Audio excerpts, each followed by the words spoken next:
오늘은 성령 강림 후 7번째 주일입니다. 거룩하고 복된 주님의 날에 아버지의 집에 나오신 여러분, 또 각 가정에서 예배하시는 여러분을 주님의 이름으로 사랑하고 환영합니다. 사랑합니다. 존중합니다. 존중합니다. 사랑합니다.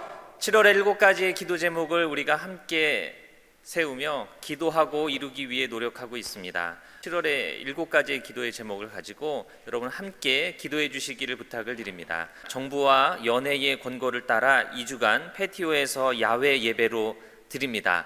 영상으로 예배를 드리시는 분들은 영상으로 예배를 드리시는 그 시간에, 현장에서 예배를 드리시는 분들은 밖에서 아마 예배가 진행이 되고 있을 것입니다. 영상으로 예배 드리시는 분들도 또 현장에서 예배 드리시는 분들을 위해서 기도해 주시기를 부탁을 드립니다. 야외에서 예배를 드리면서도 저희는 그 철저한 예방과 방역 수칙을 따라 예배를 진행합니다. 여러분 기도해 주셔서 은혜롭고 안전한 예배 될 수 있도록 함께 해 주시기를 다시 한번 부탁을 드립니다. 영상 예배를 드리시면서 준비하신 헌금은 개인 체크로 교회 사무실로 보내주시기를 부탁을 드립니다. 그리고 교회로 체크를 보내주신 분들은 주보를 꼭 확인하셔서 내가 보낸 헌금이 잘 도착했는지를 확인해 주시기를 부탁을 드리고, 명단에서 누락되신 분들은 저에게 연락을 주셔서 꼭 확인해 주시기를 다시 한번 부탁을 드립니다. 이제 다 같이 찬송하며 오늘의 예배를 시작합니다.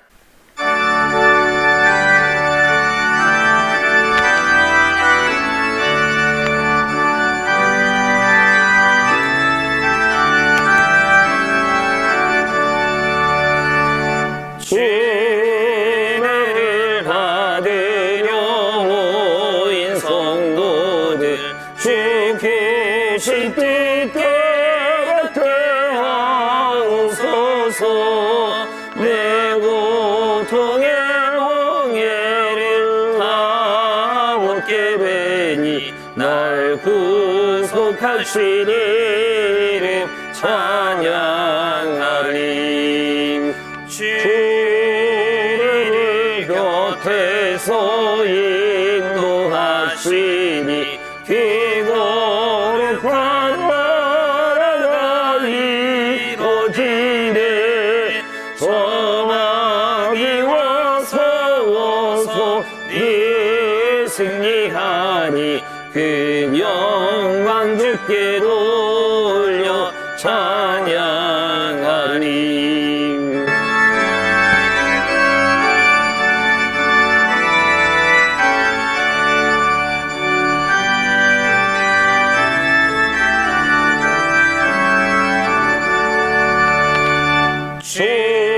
주리의 방패와 창검 되시니 나 승리의 주를 따릅니다. 그 환난을 당할 때 인도시니 승전가 높이 불러 찬양하리.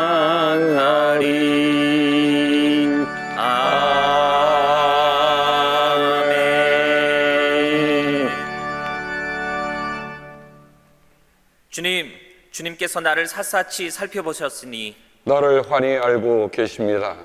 내가 앉아있거나 서있거나 주님께서는 다 아십니다. 멀리서도 내 생각을 다 알고 계십니다. 내가 혀를 놀려 아무 말 하지 않아도 주님께서는 내가 하려는 말을 이미 다 알고 계십니다. 이 깨달음이 내게는 너무 놀랍고 너무 높아서 내가 감히 측량할 수조차 없습니다. 하나님, 나를 샅샅이 살펴보시고 내 마음을 알아주십시오. 내가 나쁜 길을 가지는 않는지 나를 살펴보시고 영원한 길로 나를 인도하여 주십시오. 아멘. 아멘. 사도신경으로 우리의 신앙을 고백합니다. 전능하사 전능하사 천지를 천지를 만드신 만드신 하나님 아버지를 내가 믿사오며 그 외아들 우리 주 예수 그리스도를 믿사오니 이는 성령으로 잉태하사 동정녀 마리아에게 나시고 본디오 빌라도에게 고난을 받으사 십자가에 못 박혀 죽으시고 장사한 지 사흘 만에 죽은 자 가운데서 다시 살아나시며 하늘에 오르사 전능하신 하나님 우편에 앉아 계시다가 저리로서 산자와 죽은 자를 심판하러 오시리라. 성령을 믿사오며 거룩한 공예와 성도가 서로 교통하는 것과 죄를 사하여 주시는 것과 몸이 다시 사는 것과 영원히 사는 것을 믿사옵나이다. 아멘.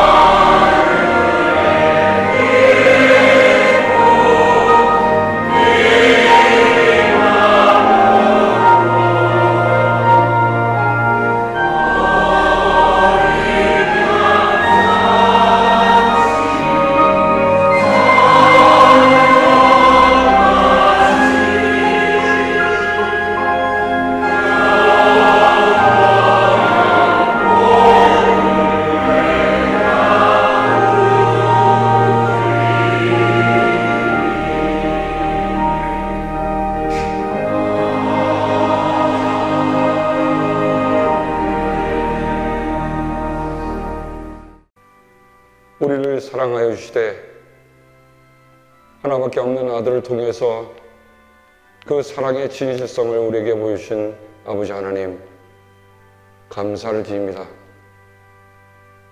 목숨 주셔 사랑했기 때문에 우리의 목숨 속에는 하나님 아들의 목숨까지 실려있고 담겨있음을 함께 고백합니다. 그러므로 이 성찬을 통하여 우리가 그리스도의 죽으심과 그리스도의 다시 오심을 기억하는 저희들 되게 주여 도와 주시옵소서. 성령님, 우리 가운데 함께 하시며 성령님 이 성찬에 함께 하여 주옵소서. 그래요 우리가 하나님의 사람, 부활의 사람, 십자가의 사람으로 끝까지 추수할 그날까지 걸어가도록 도와 주옵소서. 예수님의 이름으로 감사하며 기도합니다. 아멘.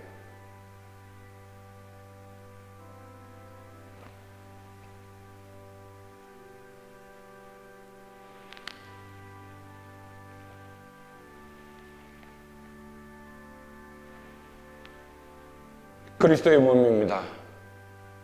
우리는 이 몸을 통하여 그리스도의 우리를 위해 찢기신 그 몸을 기억합니다.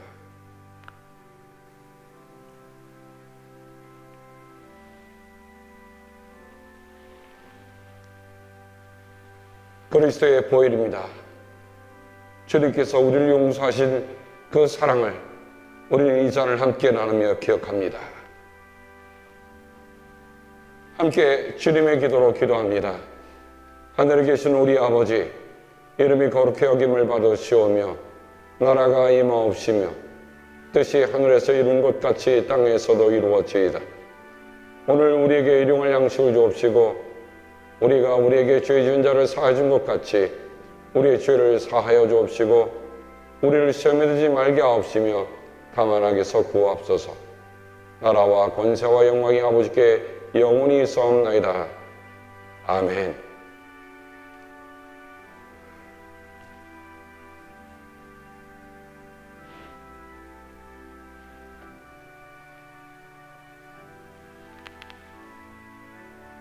그리스도의 몸입니다.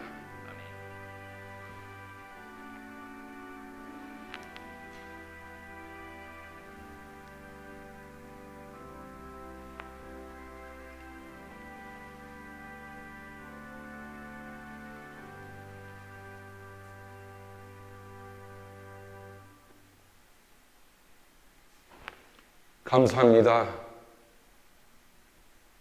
수많은 시편이 우리에게 얘기했듯이 고통 중에도 하나님을 기다리는 사람들에게는 여전히 소망이 있음을 감사를 드립니다. 인내하며 하나님의 우리를 기다리시는 것이 하루를 천년처럼 천년하루같이 기다리심을 깊이 생각하며 오늘 우리가 그러한 심정으로 살아가도록 함께하여 주시옵소서.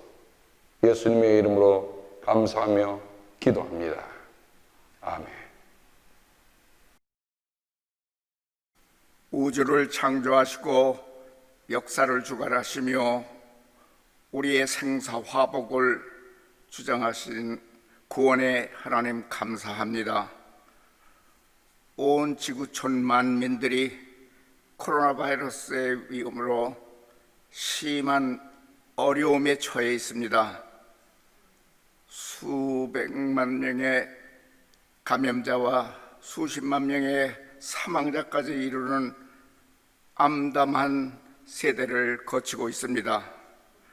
그러나 지난 한 주간 잘 지켜주시고 성령 강림 일곱째 주를 맞이하게 또 영상으로만 예배할 수 있게 하여 주심을 감사드립니다. 다윗이나 고라 자손이 암담한 세대에 정말 기도로서 당신께 붙잡힘을 받는 귀한 체험이 이러한 어려운 중에서도 저희에게 일어날 수 있도록 도와주시옵소서. 또한 이곳에 당신의 귀한 뜻이 있어서 일찍이 임학중 목사님을 보내주셔서 당신의 귀한 성전을 세울 수 있게 해주시며 김정두 부목사님까지 허락하셔서 영의 양식으로 우리를 채워주심을 진심으로 감사드립니다. 그런 힘을 받아 우리가 이런 어려운 세대를 잘 견디고 나가는 걸 믿사오니 더욱더욱 감사드립니다.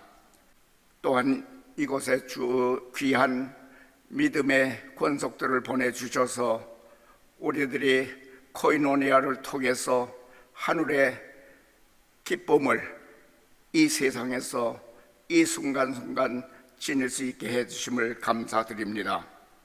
그러나 지난 한 주간 동안에도 우리들이 부식 중에 그릇 행하고 당신의 마음을 아프게 한 때가 한두 번이 아니었음을 고백하오니 용서하여 주시옵소서.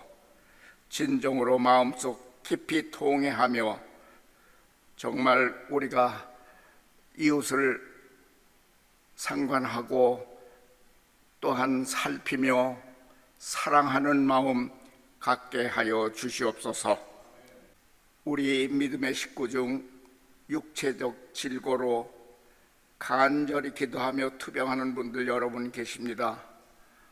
항암 치료를 마치신 분이나 항암 치료를 시작하시는 분, 또 간절히 비옵기는 한복열 집사님의 간절한 기도를 들으시고 응답하셔서 속에 있는 병든 세포가 건강세포로 바뀌어서 기쁨의 간증을 나누는 축복을 허락하여 주시옵소서.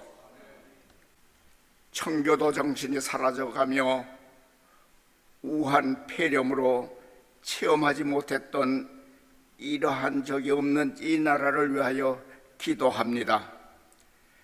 믿음의 근간이 흔들리는 사회적, 정치적 변화로 인하여 심지어 올바른 예배를 드리기 어려운 상태까지 와 있습니다.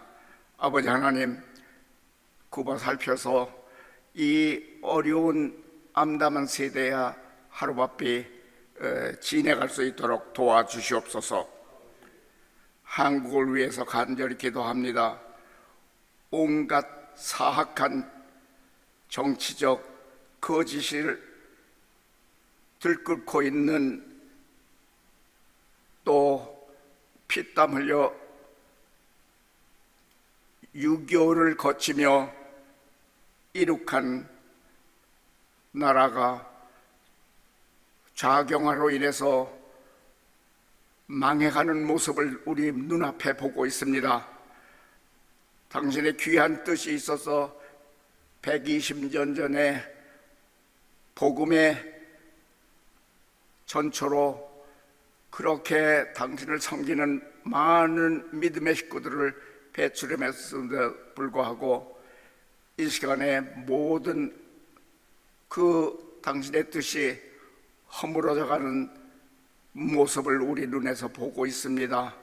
아버지 하나님, 정말 기도를 응답해 주셔서 구해 주시고 앞으로의 사역을 위해서라도 당신께서 세워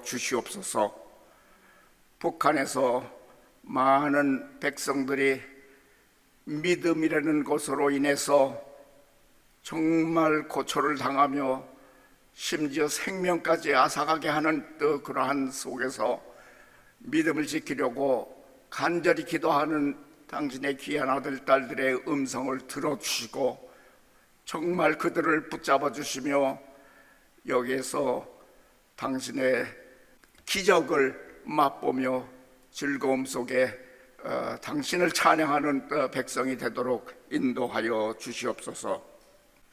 오늘 단에 세우시는 이막준 목사님 성령의 능력으로 힘입혀 주셔서 전하는 말씀이 우리의 영적 엘리를 꿰뚫는 귀한 말씀이 되어 우리가 이 암담한 세대를 살아가는 데 기초가 되고 저력이 될 수 있는 귀한 시간이 될 수 있도록 도와주시옵소서. 지금 이 예배의 시종을 주장하여 주시고 인도하여 주셔서 당신의 영광 돌리는 이 예배 되게 하여 주시옵소서. 우리 구주 예수 그리스도의 이름 받들어 간절히 기도드립니다. 아멘.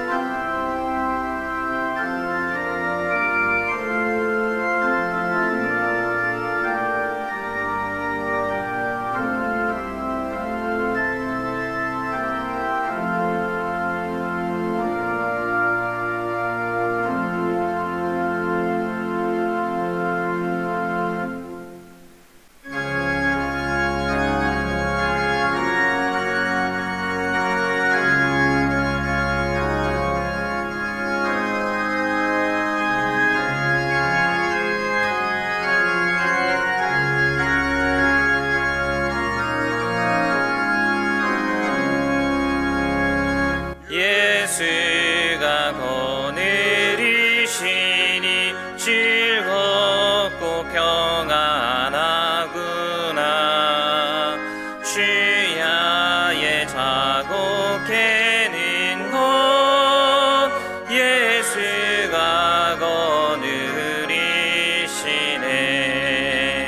주 날 항상 돌보시고 날 친히 거느리시네. 주 날 항상 돌보시고 날 친히 거느리시네.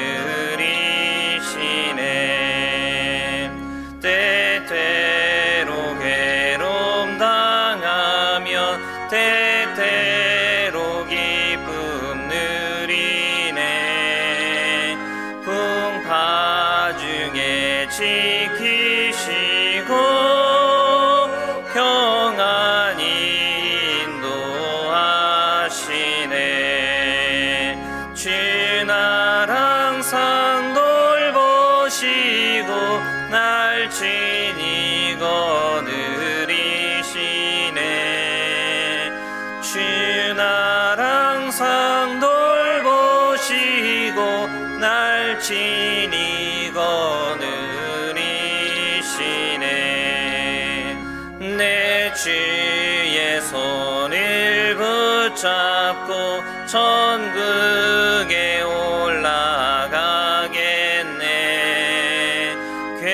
괴로우나 즐거우나 예수가 거느리시네.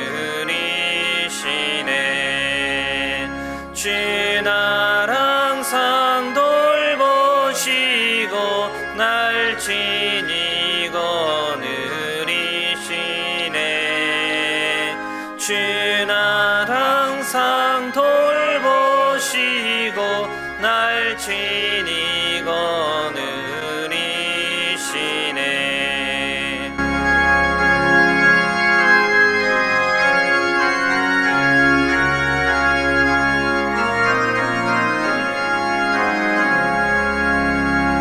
이 세상 이별할 때에 마귀의 권세 이기네.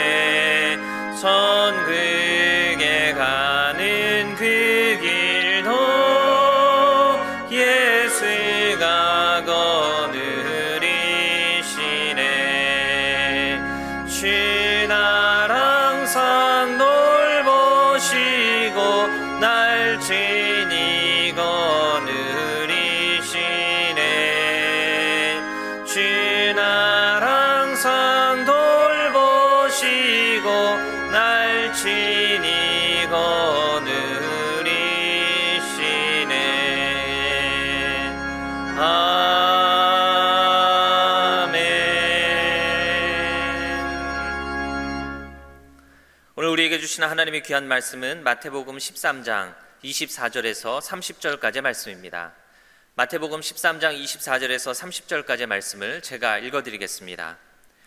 예수께서 또 다른 비유를 들어서 그들에게 말씀하셨다. 하늘나라는 자기 밭에다가 좋은 씨를 뿌리는 사람과 같다. 사람들이 잠자는 동안에 원수가 와서 밀 가운데에 가라지를 뿌리고 갔다. 밀이 줄기가 나서 열매를 맺을 때에 가라지도 보였다. 그래서 주인의 종들이 와서 그에게 말하였다. 주인어른, 어른께서 밭에 좋은 씨를 뿌리지 않으셨습니까? 그런데 가라지가 어디에서 생겼습니까? 주인이 종들에게 말하기를 원수가 그렇게 하였구나 하였다. 종들이 주인에게 말하기를 그러면 우리가 가서 그것을 뽑아버릴까요? 하였다. 그러나 주인은 이렇게 대답하였다. 아니다. 가라지를 뽑다가 가라지와 함께 밀까지 뽑으면 어떻게 하겠느냐? 추수 때까지 둘 다 함께 자라도록 내버려 두어라. 추수할 때에 내가 추수꾼에게 먼저 가라지를 뽑아 단으로 묶어서 불태워버리고 밀은 내 곳간에 거두어 드리라고 하겠다. 우리에게 주시는 하나님의 귀한 말씀입니다. 아멘. 담임 목사님 나오셔서 두 다른 씨앗, 두 다른 종국이라는 제목으로 말씀을 전해주실 때에 큰 은혜 시간 되시기를 바랍니다. 오늘의 말씀의 제목을 두 다른 씨앗, 온 두 다른 종자, 그리고 또 다른 종국이라는 말씀을 가지고 함께 말씀을 나눕니다. 우리는 지난 7월 10일 날 한국에서 일어난 두 죽음을 보았습니다. 그 가운데 한 분이 한국전의 영웅인 백선엽 장군님입니다. 백악관 국가안전보장위원회는 공산 침략을 격퇴해 대한민국이 민주공화국으로 번영하는 데 초석 역할을 한 영웅이라고 추모를 남겼습니다. 전 한미연합사 사령관들의 추모글도 저는 볼 수 있었습니다. 백선엽 장군은 나의 스승이고 한국 생존과 번영에 막대한 기여를 했다. 그분은 한국군의 아버지였다. 미국의 독립전쟁을 승리로 이끈 조지 워싱턴이 미군의 아버지이기도 했던 것과 다를 게 없다. 사진 한번 보시죠. 대전 현충원에 안정되는 그날의 사진을 저도 보면서 비록 그 자리에 함께 있었지는 않았지만 그래도 한국에 오늘이 있기까지 목숨 걸고 지켜온 그분에 대한 감사를 드렸습니다. 그분은 제 아버님하고 먼저 떠나신 아버님하고 동갑이시더라고요. 그래서 마음은 정말 아버님을 보내는 그런 심정으로 같이 생각을 하고 추모를 했습니다. 그분은 한국의 생사를 가른 다부동 전투에서 하나님 이번 전쟁에서 꼭 이기게 해주십시오. 그러면 제가 예수님을 진짜 믿겠습니다. 그분은 예수를 믿었지만 예수를 믿으면서 정말 극한 상황, 마지막 상황이 오니까 주님께 기도했습니다. 주님, 내가 진짜로 믿겠다는 말은 단지 입 바른 말이 아니라 정말 그 영혼속 깊은 곳에서 정말 이곳이 아니면 그리고 예수님이 도우심 없이는 상대방의 전략을 우리가 어떻게 감당하겠습니까? 했던 그 기도가 있었습니다. 하나님께서 그 기도를 들어주셨고 부하들에게는 이제 후퇴하면 안 된다. 내가 후퇴하면 나를 죽여라. 나를 쏘라. 그분의 나이 30세에 일어났던 다부동 전투, 저 사진은 아마 한국전에 참여했던 각국의 장군들이 와서 그분을 떠나며 하는 경례인 것입니다. 제가 지난주에 주일날에 그분의 98세 때 나눴던 그 간증 중에서 한 소리를 여러분에게 나눴습니다마는 아마 영상으로 예배를 드리는 분들은 나누지 못했기 때문에 제가 그것을 다시 한번 얘기를 나눕니다. 한 30분가량 그분이 간증을 하는데요, 그 마지막 부분에 하는 모습이 마음이 울렸어요. 이 민족은 결국은 권력에 너무도 약해. 이게 큰 병이야. 미국은 퓨리탄의 정신이 오늘날까지도 계승되기 때문에 오늘 미국이 있어. 그 민족에 흐르는 혼이 있어야 해. 혼이 없으면 아무리 물질이 많아도 소용이 없어. 혼이 없는 군대는 소용이 없어. 저는 그분의 남겼던 그 말을 다시 한번 생각하면서 이렇게 정리를 해봤어요. 민족의 혼은 민족의 씨앗이다. 민족의 혼은 민족의 씨앗이다. 여러분, 씨앗은 무엇을 담고 있습니까? 씨앗은 생명을 담고 있는 거예요. 아무리 긴 겨울이 지나고 봄이 돼서 오랫동안 묵혀둔 씨앗이라 할지라도 그 씨앗을 심으면 거기에서 생명이 돋아나는 겁니다. 민족의 혼이 없다, 그 말은 민족의 씨앗이 없다는 거예요. 민족의 씨앗이 없다는 것은 민족의 생명도, 민족의 소망도, 민족의 내일도 없는 겁니다. 그분이 그렇게 얘기하고 2년 뒤에 세상을 떠나셨습니다. 그가 보면서 느꼈던 게 뭘까요? 정말 지금 일어나고 있는 일들을 보면서 정말 대한민국의 민족의 혼이 살아나기를 그분이 왜 바라고 왜 기도하지 않았겠어요? 다부동 그 전투가 끝나면 정말 북한군에 다 침략당해서 아무것도 없는데 그것을 정말 목숨으로 막아가며 8,000명이 그 어마어마한 3기의 사단을 막았던 것은요, 전쟁사에 나타날 수 없는, 그래서 한미연합군 사령관들은 그 전쟁사를 알기 때문에 그분을 정말 진정으로 히어로, 영웅이라고 얘기하는 겁니다. 오늘 아침에 새벽 기도를 마치고 나가다가 문득 마음이 걸린 게 있었습니다. 바로 우리 페리오에서 이번 주일날 야외 예배를 드리는데 좀 정리할 필요가 있어서 갔는데, 그 중에 하나, 여러분 저 왼쪽 사진에 보시면 제일 꼭대기 지붕 너머에 무슨 나무가 있죠? 저게 자카란다입니다. 보라색 정말 예쁜 꽃이 피고 있는 자카란데, 근데 그 자카란다가 어느 날 바람결에 씨앗이 넘어와서 우리 페리오 안에 있는 그 동그란 곳에 씨앗이 심겨졌어요. 그래서 세보니까 세 그루가 지금 자라고 있습니다. 자카란다의 씨앗에서 뭐가 나오죠? 자카란다가 나오는 거예요. 제가 자카란다를 어떻게 알겠어요? 그 씨앗에 자라서 나온 그 나무를 보니까 아, 이게 자카란다구나. 성경은 우리에게 이렇게 얘기해 주죠. 무엇을 심든지 심는 대로 거둔다. 그래서 저는 이제 그 새 나무를 트리니티 자카란다 트리니티라고 부르기 시작했습니다. 그런데 오늘 그 커다란 화분을 드러내고 화분 받침대를 드러내니 그 밑에 다닥다닥 붙어 있는 것들이 드러났습니다. 스네일이라고 하는 거는 달팽인데, 달팽이 집이 없는 꿈틀꿈틀한 마치 거머리와 같은 것이, 그래도 달팽이는 귀엽게라도 하죠. 스네일은요 별로 귀엽지가 않아. 그 밑에, 화분 받침 밑에 들어서 때가 되면 나와서 이파리를 갉아먹고 들어가고 이파리를 갉아먹는, 그래서 저는 잎을 갉아먹는 사악한 것들이 바로 그 밑에 숨어 있는 것을 보게 되었습니다. 오늘 말씀을 전하면서 한 얘기를 여러분에게 시작합니다. 씨앗을 파는 상점이 있었습니다. 한 여인이 꿈을 꾸다가 하늘나라에 갔는데 그 하늘나라에 씨앗을 파는 상점이 있었어요. 근데 씨앗을 파는 걸 모르고, 자, 새로운 상점 오픈이 되어 있고, 그런데 가보니까 천사가 그 가게를 운영하는 거예요. 그래서 이 여인은 가서 물었습니다. 이 상점은 무엇을 파나요? 당신이 원하는 것이면 다 있습니다. 이 여인은 그래도 크리스찬이어서 생각난 열매가 있었어요. 그래서 성령의 9가지 열매, 사랑이랑 화평, 인내, 자비, 양선, 충성, 온유, 절제, 이 9가지 열매를 주세요.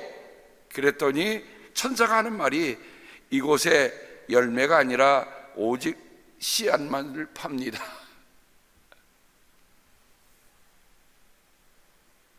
제가 씨앗을 공부하다가 지구에 이런 곳이 있구나.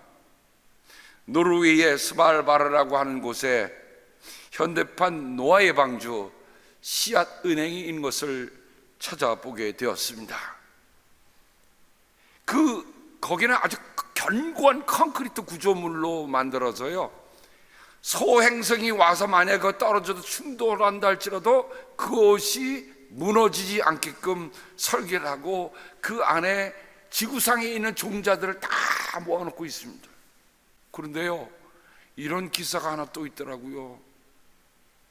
거기 노르웨이 이 스발바르라고 하는 곳은 외딴 섬이고 엄청난 만년설이 덮여 있는 곳입니다. 그러니까 여기가 영하 18도 이하입니다. 그러니까 천연 냉장고죠. 근데 요즘 지구 온난화 때문에 그쪽 지역이 잠깐만 침수가 되기 시작했다고 그래요. 씨앗은 뭡니까? 씨앗은 앞으로 지구가 먹고 갈 먹거리인데 그것이 있어야 사는데 그 씨앗을 담아놓은 그 수장고가 만에 물이 잠기면 어떻게 해야 될까 하는 생각을 들으니까 참 마음이 다릅니다. 이 노르웨이 스발바르 제도는 지구상에서 가장 메마르고 척박한 곳이라고 합니다. 전체 60%가 빙하고요.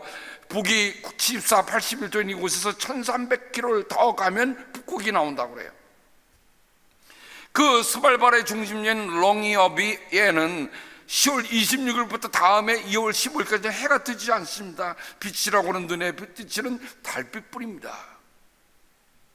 그러니까 그 냉한지에 햇빛도 그때는 들지 않는 그곳에 인류는 이 영원히 녹지 않는 어두운 땅 깊숙이에 미래를 묻어두었습니다. 참 그 기사가요 마음에 와 짠하게 다가오더라고요. 그 미래가 뭐라고요? 씨앗입니다.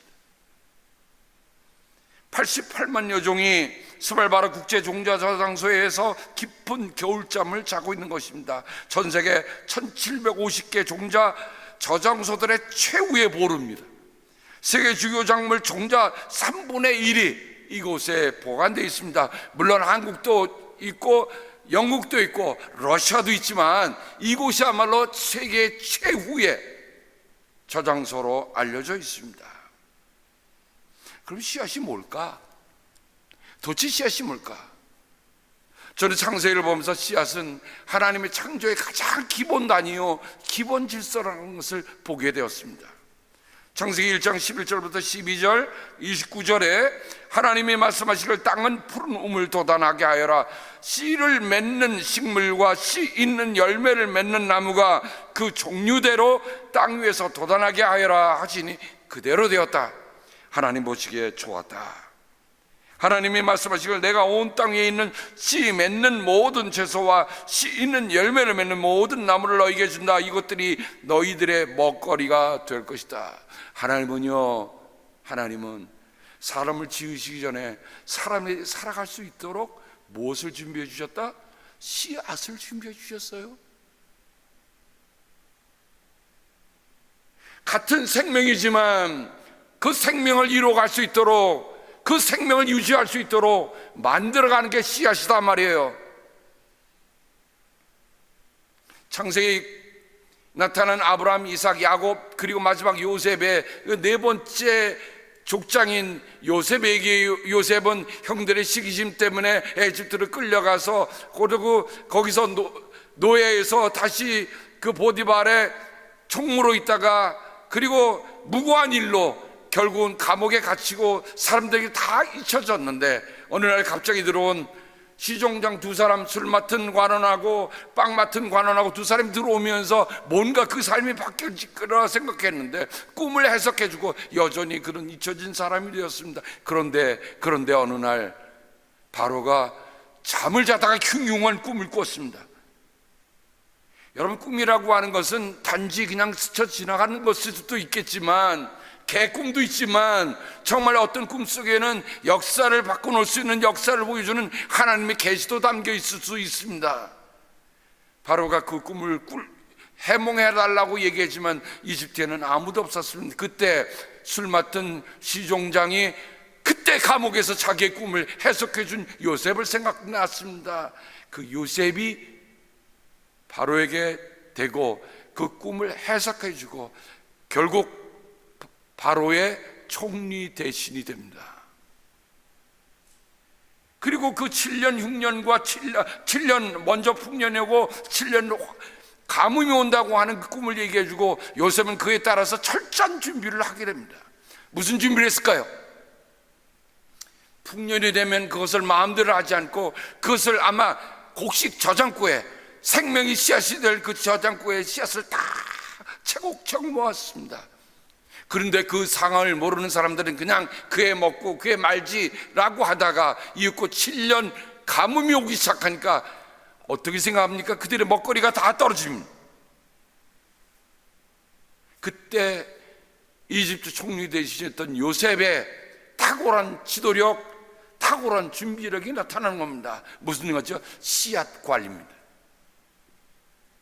사람들은 와서 우리의 몸도 팔고 우리의 밭도 팔고 우리의 모든 것을 다 팔아서 우리가 바로의 종이 될 테니 제발 우리에게 씨앗을 달라고 합니다. 뭘 달라는 거예요? 씨앗이 없으면 죽잖아요. 우리에게 씨앗을 주십시오. 그러면 우리가 죽지 않고 살아날 것이며 밭도 황폐하게 되지 않을 것입니다.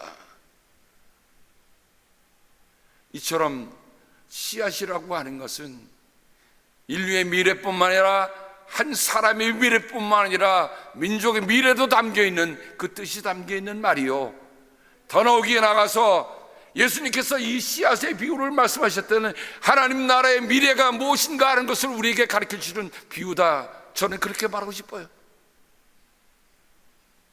마태복음 13장에 보면 예수님께서 하나님의 나라를, 하늘의 나라를, 하늘나라의 비밀을 비유로 말씀하십니다. 그 첫 번째 비유가 우리가 씨 뿌리는 자의 비유라고 얘기하죠. 보아라, 씨를 뿌린 사람 씨를 뿌리러 갔다. 그가 씨를 뿌리는데 어떤 것은 길가에, 어떤 것은 돌짝밭에, 어떤 것은 가시덤불에, 어떤 것은 좋은 땅에. 그래서 그 비유를 유심히 보면 이건 씨 뿌린 사람의 비유도 되지만 밭의 비유라고 얘기합니다. 뭐가 문제라고요? 밭이 문제다. 뭐가 문제라고요? 마음이 문제라. 그리고 예수님 두 번째 비유가 바로 오늘 비유입니다. 하늘나라는 자기 밭에다 좋은 씨를 뿌리는 사람과 같다. 사람들이 잠을 자는 동안에 원수가 와서 밀 가운데 가라지, 독보리를 뿌리고 갔다. 자, 오늘 읽은 말씀에 대한 해설이 바로 그 뒤에 나옵니다. 제자들이 밭에 가라지 비유를 우리에게 설명하여 주십시오. 예수님, 좋은 씨를 뿌리는 이는 인자요. 무슨 씨요? 칼로스. 좋은 씨, 좋은 씨를 뿌린 사람은 인자는 누구면 그리스도입니다. 밭은 세상이다.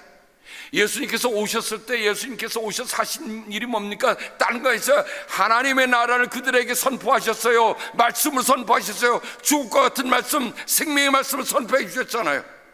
그 말씀은, 하나님의 말씀은 그래서 생명이 담기는 좋은 씨예요. 밭은 세상이다. 좋은 씨는 그 나라의 자녀들이요. 그러니까 여러분, 우리가 하나님의 자녀라고 하면, 우리가 하나님 나라의 자녀라고 하면 우리는 하나님의 좋은 씨라는 것을 잊지 않아야 돼요. 가라지는 악한 자의 자녀들이다.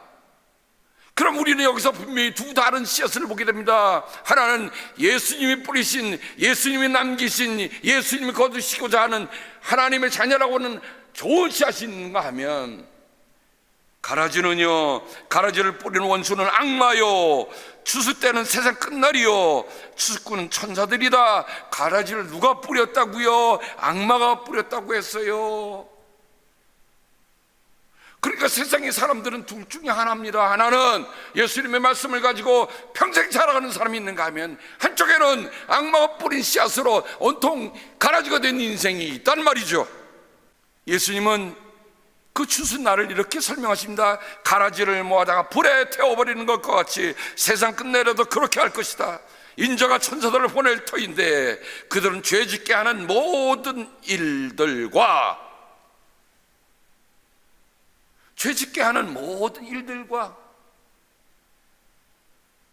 그리고 불법을 행하는 모든 사람들, 여기 우리가 두 가지가 다 있는 것을 봅니다. 남들로 하여금 죄를 짓게 하는 것도 가라지의 짓이에요. 불법을 행하는 모든 사람들, 이거야말로 가라지지죠. 그 모든 사람 자기 나라에서 모조리 끌어모아다가 불아궁에 쳐넣을 것이다. 그러면 그들은 거기서 울며 이를 갈 것이다. 반면에 그때의 의인들은 좋은 씨앗, 예수님의 말씀을 듣고 예수님의 말씀을 청종하고 예수님의 말씀대로 살아간 사람들은 어떻게 한다고요? 그들의 아버지의 나라에서 해와 같이 빛날 것이다. 귀 있는 자는 들어라. 저는 해와 같이 빛난 의인들의 말씀을 보면서 다니엘서 제일 마지막 장에 이 말씀은 잊을 수가 없어요. 저는 다니엘서 1, 2, 3 12장 3절, 죄 있는 사람은 하늘의 밝은 빛처럼 빛날 것이요 많은 사람을 옳은 길로 인도한 사람은 별처럼 영원히 빛날 것이다. 말씀을 한번 정리해 보면서 오늘 예수님의 밀과 가라지 비유를 통하여 하나님 나라의 속성을 어떤 것을 말씀해 주는가, 제가 나름대로 한번 5가지로 정리를 해봤어요. 첫 번째, 씨앗은 뭡니까? 시작이며 동기입니다. 우리 안에 어떤 동기를 갖고 사는가, 우리가 어떤 시작의 마음을 갖고 사는가, 우리는 매 순간순간 돌아봐야 할 것입니다. 우리는 이 땅에서 영구하게 살 사람들이 아니에요. 하지만 우리가 분명히 시작해야 할 일이 있고 어떤 동기를 갖고 살아야 할 일인데, 그것이 좋은 씨앗이 될지 가라지가 될지 우리가 잘 점검해 봐야 합니다. 달리 말하면 첫 단추를 잘못 끼면 결과가 다른 게 나옵니다. 둘째로, 씨앗은 자라는 과정이 있습니다. 과정이 없는 결과는 없어요. 아예 뭐 하다가 어떻게 갖고 결과가 나왔어, 이거 성경이 우리에게 가르쳐주는 말이 아닙니다. 우리가 믿음의 생활 그리스도로 말미암아 칭의를 받아 우리가 성화의 삶을 살아가서 영화롭게 되는 그 모든 것에는 그러한 과정이 필요한 거예요. 성화의 과정이 없는 그리스도인은 그리스도인이 아닙니다. 그러니까 우리가 날마다 정말 그리스도의 거룩하심을 따라 살아가는 과정을 우리는 또한 돌아봐야 합니다. 세 번째, 씨앗의 종국은 열매입니다. 씨앗의 종국은 열매죠. 그렇죠. 열매를 거두려고 씨앗을 뿌리지 그냥 뿌리질 않잖아요. 예수님도 의도가 있으셨어요. 내가 말씀으로 씨앗을 뿌리면 하나님 나라의 자녀들이 이곳에서 자라나서 열매를 맺을 것이다 라는 예수님도 꿈도 있으셨어요. 네 번째, 좋은 씨앗만 있는 것이 아니라 악의 씨앗이 있다는 것입니다. 씨라고 다 같은 씨앗이 아니더란 말입니다. 저는 저희가 이곳에 처음 왔을 때 87세 되셨던 우리 엘렌 권사님, 정말 저 어머님처럼 할머니처럼 저희를 정말 잘 돌보셨어요. 그때는 뭐 교회가 정말 처음에 개척하는 거니까 누가 있겠습니까? 근데 그 권사님, 87세 된 권사님이 오셔서 하셨던 말씀 중에 아직도 잊혀지지 않겠습니다. 사람이라고 다 사람이냐? 사람이라야 사람이지. 여러분, 제 40에 87세 되신 그 인생에 정말 여자 일생에서 나올 듯한 그런 권사님이요, 그분이 일본 여자대학에서 공부하시고 와서 학교 선생님도 하시는 분이에요. 근데 넌지시 던지실 그 말씀을 들으면서 제가 아직도 가슴이 닫고 살아. 사람이라고 다 사람이냐? 다 사람이라야 사람이지. 거기다가 제가 사람에다 다른 걸 대입해도 돼요. 교인이라고 다 교인이냐? 교인이라야 교인이지. 성도라고 다 성도냐? 성도라야 성도지. 근데요, 그때 제 마음속에 왔던 게 그거예요. 목사가 되기 전에 뭐 되라? 사람이 되라. 저는 그 권사님이 104세로 제가 장례 예배를 드리면서 보내드렸지만 그 권사님을 잊을 수가 없어요. 그분이 살아가면서 우리에게 가르쳤던 거는, 제가 보여줬던 건, 이분은 정말 진실한 씨앗이다. 좋은 씨앗이다.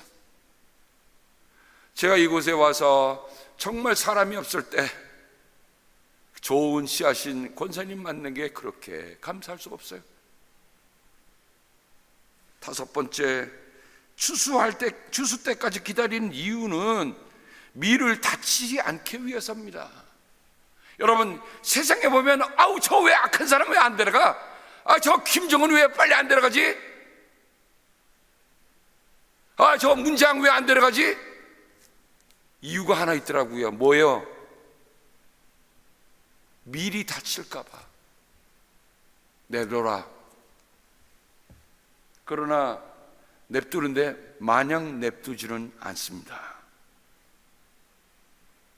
하나님은 기다리실 때 무작정 기다리시는 분이 아니세요. 하나님의 때가 되면 하나님이 추수할 것입니다. 추수때는 2가지 추수때가 있다는 걸 여러분 잊지 마세요. 하나님 개인적인 추수때가 있고, 하나님 인류 전 역사의 추수때가 있어요. 인류 전 역사의 추수때는 언제 올지 아무도 모릅니다. 그러나 그 안에 일어나는 개인의 추수의 역사가 있다는 것 우리 잊지 말아야 합니다. 예수님의 사랑받는 제자 요한은, 하나님에게서 난 사람은 누구나 죄를 짓지 않습니다. 하나님의 씨가 그 사람 속에 있기 때문입니다. 아멘. 여러분, 우리는 뭐예요? 하나님의 씨앗을 품고 사는 사람이에요. 하나님의 씨앗을 품고 살기 때문에 그것이 생명이 되고, 그것이 열매가 되어서 우리의 씨앗을 통해서 다른 사람들에게도 그 생명을 전하는 사람들이라는 겁니다. 하나님의 자녀와 악마의 자녀가 여기에서 환히 드러납니다. 곧 의를 행하지 않는 사람과 자기 형제자매를 사랑하지 않는 사람은 누구나 하나님에게서 난 사람이 아닙니다. 요한은 아주 간단하게 우리에게 설명해 줍니다. 어떻게 의를 행하지 않는 사람, 의라고 하는 건 뭡니까? 하나님이 보실 때 하나님이 여기시는 의를 얘기하는 거예요. 하나님의 의롭다는 것을 거들떠보지도 않는 것, 이거는 다 마귀의 새끼들이죠. 지금 한국의 차별금지법, 그거를 죽으라고 통과시키려고 했던 사람이 누굽니까? 그 자살한 그 사람이에요. 여러분, 차별금지법을 잘 보면요, 결국 그 속에 깊이 들어가면 결국 뭡니까? 기독교 탄압입니다. 왜? 목사가 동성애가 하나님의 행하는 건 하나님이 분명히 성서에 말씀하시는 그 죄다 그러면요, 잡아가요. 처벌해요. 아이들에게 추잡한 성애에서 다 가르쳐요. 정상적인 성관계가 아니라 이상한 것까지 다 가르쳐요. 그거를 막으면 그것도 차별금지법이래. 하나님은 그냥 내버려 두시지 않으시죠. 그죠? 하나님이 그걸 내버려 두시겠어요? 하나님의 의를 행하는 삶이라고는, 자기 형제를 사랑하지 않는 사람, 여러분, 우리가 동성애를 분명히 성경에 말하는 죄라고 얘기하지만, 그러나 우리가 그 영혼들도 불쌍히 여겨서 그들이 그리스도에게로 돌아오고, 그리고 우리가 기도하고 그들을 품고 삽니다. 죄를 짓는 사람은 악마에게 속해 있습니다. 악마는 처음부터 죄를 짓는 자이기 때문입니다. 여기에 처음부터라는 말 여러분 기억하십시다. 씨앗은 처음을 얘기한다고 그랬어요. 그러니까 사탄은 이미 동기부터, 여러분, 사회주의자, 공산주의자, 한국에서 지금 돌아가는 일들을 보면 여러분 다 보이시죠? 거짓말을 하고도 거짓말을 읽는 거, 이거 부끄러움을 몰라. 그렇게 해놓고도 지금 뚝대고 있어. 왜 그렇습니까?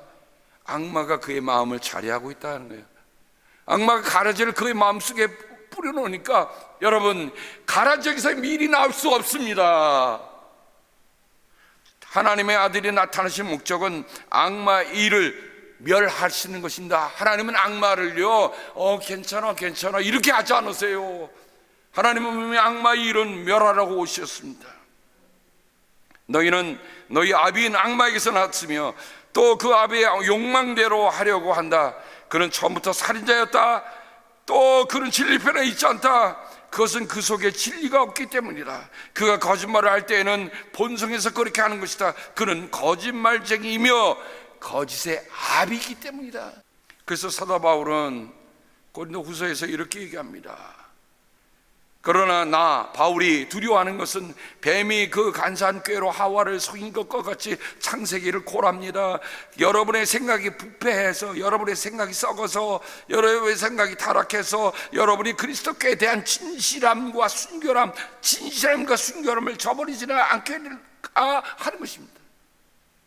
여러분, 나무를 심었다고 해서 아무런 탈 없이 자라던가요? 아까 제가 슬러그만 얘기했습니다. 슬러그가 아니에요. 어느 때도 이제 꽃피는 그 예쁜 꽃을 보면요, 제 안에는 눈에 잘 봐야 톡톡톡톡 치면 조그만 벌레들이 다 떨어지는 거예요. 그게 다 이파리를 갉아먹어. 하루 내비두면요, 그 이파리가 한 개도 없어. 그래서 제가 아내한테 컴플레인을 할 수가 없어요. 왜? 저렇게 꽃을 사랑하고 꽃을 돌보는데 그 돌본다고 내가 뭐라면 나도 사탄의 자식이지.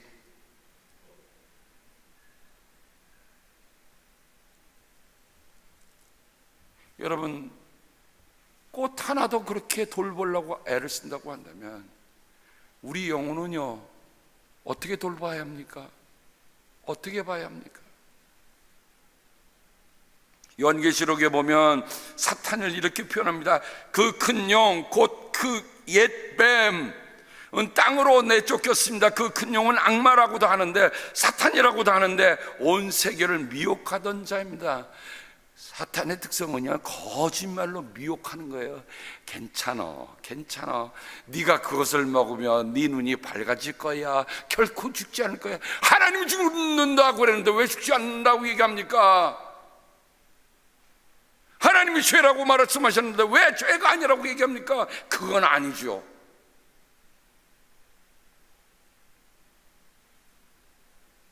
두 다른 종국은 두 다른 종자에서 비롯됩니다. 한 사람은 예수님 안에서 나라를 살리려는 좋은 씨앗을 품고 살았어요. 다른 한 사람은 자기 안에 자기의 야망과 욕망의 나쁜 씨앗을 심고 살았습니다. 그가 사탄에게 속은 거죠. 시리올 집무실 안에 침실이 있다는 걸 보고 저는 극악을 했어요. 아니, 시장이 뭐가 필요해서 집무실 뒤에 그렇게 호합한 침대에 놓여 있고 뭐 써보는 거, 그게 왜 필요합니까? 결국 그 심은 악의 씨앗의 종국을 우리는 봤습니다. 블루하우스 안에서 심은 온갖 거짓과 부정과 사유주의의 씨앗의 종국을 우리는 또한 볼 것입니다. 자기를 속이지 마십시오. 하나님은 조롱을 받으실 분이 아십니다. 사람은 무엇을 심든지 심은 대로 거둘 것입니다. 아멘. 바울이 사람이 무엇을 심든지 심은 대로 거둘 것이다. 씨앗이라고 다 같은 씨앗이 아닙니다. 추수 때에 결판이 날 것입니다. 그러니 내 안의 씨앗을 보십시다. 내 안의 씨앗은 어떤 씨앗인가? 정말 좋은 씨앗인가? 아니면 가라진 씨앗인가? 말씀을 맺으면서 우리가 이렇게 한번 적용을 해보면 좋겠습니다. 그래요, 밀과 가라지, 씨앗에 대한 비유. 씨앗은 중요한 것입니다. 내 씨앗은 중요한 거예요. 씨앗이 생명이 있다는 거 여러분도 알죠? 씨앗에서 앞으로 뭐가 나타날 것인가?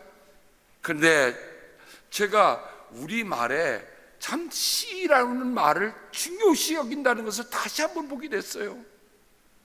하나님의 사람으로서 네 가지 씨만 한번 한 주간 동안, 그리고 앞으로 검토해 봅시다. 첫 번째는 마음씨입니다. 아니, 마음이면 마음이라고 하지 왜 마음씨라고 했을까? 거기에 의미가 있다고 저는 보는 거예요. 왜?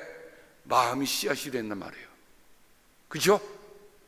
그럼 내가 어떤 마음을 갖고 어떤 마음의 씨앗을 뿌리냐에 따라서 내 인생의 결국이 달라져요. 마음씨란 말은 마음을 쓰는 태도입니다. 마음결이 일어날 때, 마음씀이 드러날 때 어떤 모양으로 일어나고 드러나느냐 하는 모양을 나타내는 말입니다. 그래서 마음의 자리가 있고요, 마음결이 있고요, 마음씀이 있고, 마음씀이 결국 마음씨로 나타나는 거예요. 우리가 하나님의 사람으로 써야 할 마음씨, 한번 우리 정말 깊이 기도하면서 하나님, 내 마음씨가 정말 예수님이 말씀하신 좋은 씨가 되기를 기도합니다 하고 우리의 마음씨를 돌아보는 우리들이 되기를 바랍니다. 두 번째, 무슨 씨요? 말씨. 말이 무엇이 된다고 그러죠? 말이 씨앗이 된다라는 말이 있습니다. 맞습니다. 사람은 자기가 한 말에 결국을 자기가 겪게 되는 거예요. 예수님도 말씀하시잖아요. 내가 무슨 말을 하든지 그 말에 마지막 날에 다 해명할 것이다, 우리 주님 말씀하셨어요. 말씨라는 것은 뭐예요? 말하는 태도와 버릇, 말에서 느껴지는 감정 따위의 색깔, 그리고 말이 여러 사람에 퍼져나가는 시초의 바탕이 낸 말. 아, 그래서 말이 씨구나. 사랑하는 여러분, 우리의 말씨는 생명의 씨앗이 되기를 바랍니다.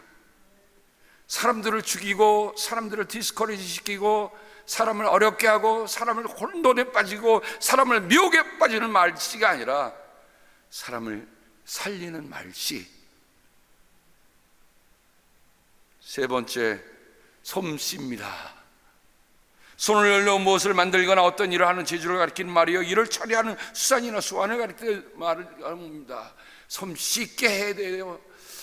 교회날 감사한 거는 우리 여기 여성교회장님이 저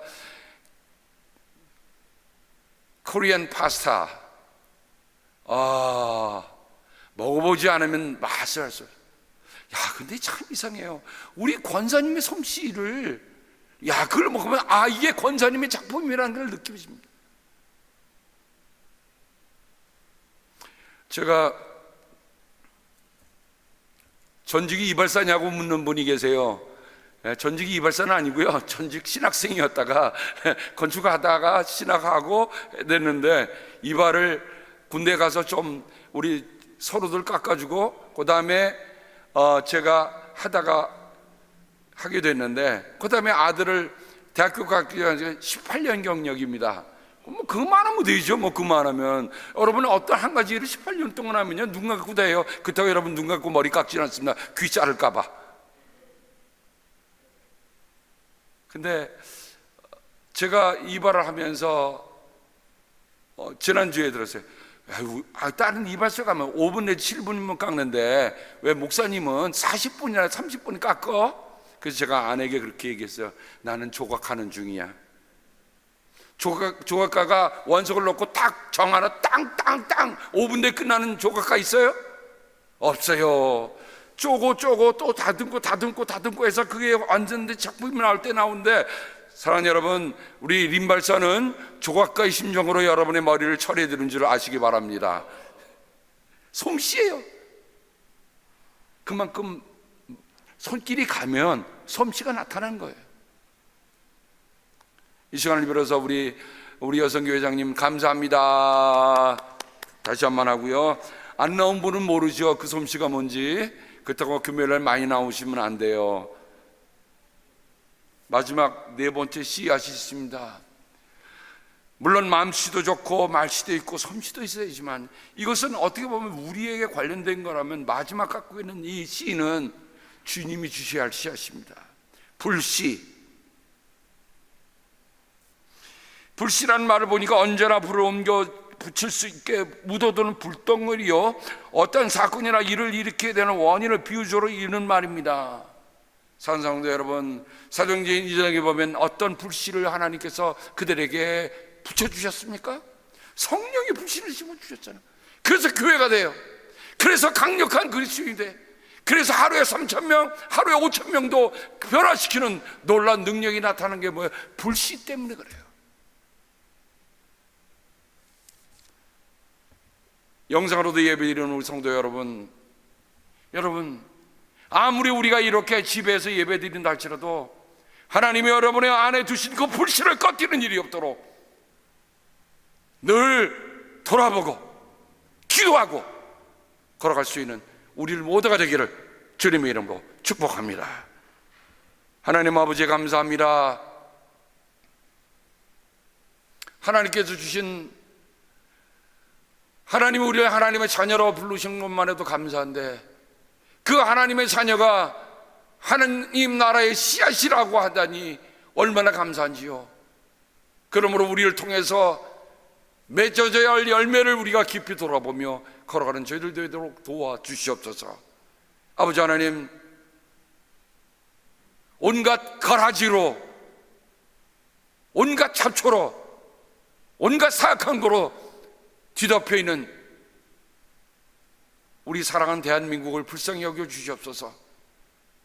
한때 목숨을 걸고 주님 정말 이 전투에서 승리하면 내가 진짜 예수를 믿겠습니다 하고 했던 그 그리스도인이 있었기 때문에 오늘이 있는데, 만약 오늘을 망치면 내일에 거둘 곳이 무엇이 있겠습니까? 아버지 하나님, 가라지를 거두지 않도록, 가라지가 지금 무성하게 자라는데 하나님 기도합니다.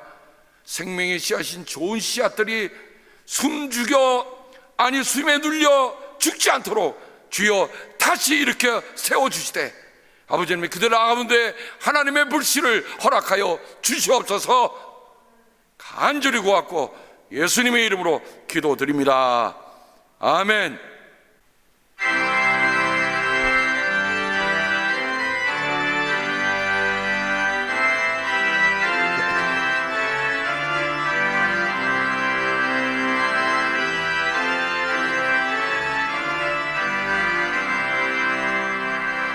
내 주는 강한 성이요 방패와 병기 되시니 기활란에서 우리를 구하여 내시리로다.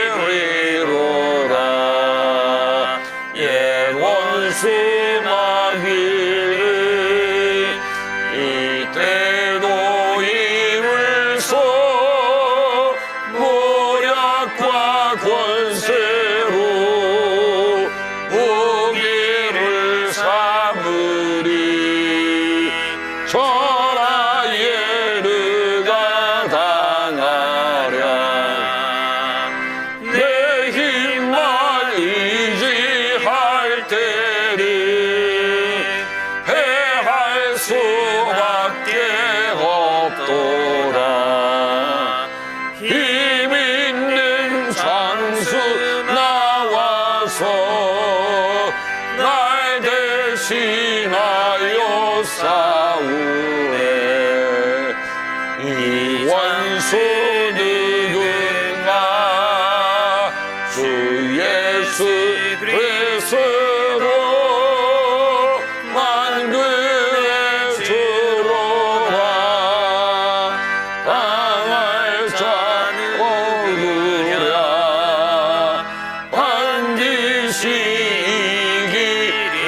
이기리로라.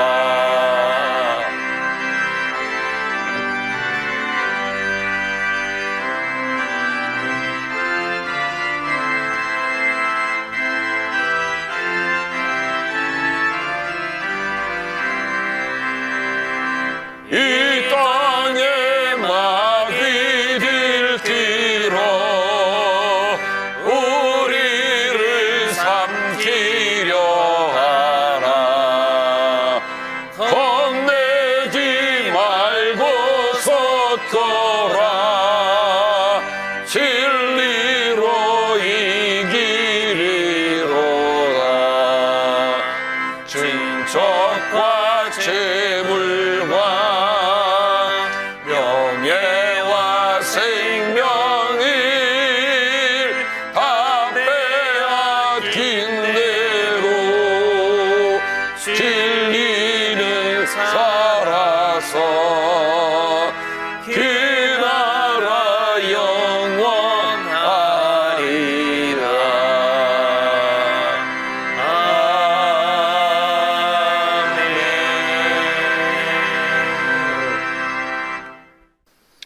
하나님 아버지 감사합니다.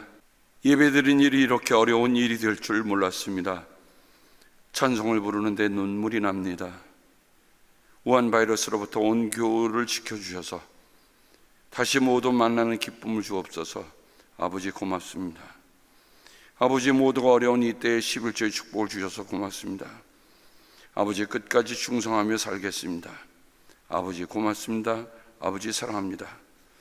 새 교인으로 등록하게 되어서 감사함을 드립니다. 주님 앞에 11조를 드립니다. 하나님, 저희 사랑하는 성도들이 주님 앞에 옥합을 깨뜨려 향유를 부은 여인 같은 심정으로 구별하여 드리는 그 모든 예물 위에 그 마음씨에 주님 축복하여 주셔서 그들이 살아가는 모든 삶에 하나님의 불씨가 드러나도록 주님 축복하여 주시고 맵쉽게 솜쉽게 살도록 하나님께서 축복하여 주시옵소서.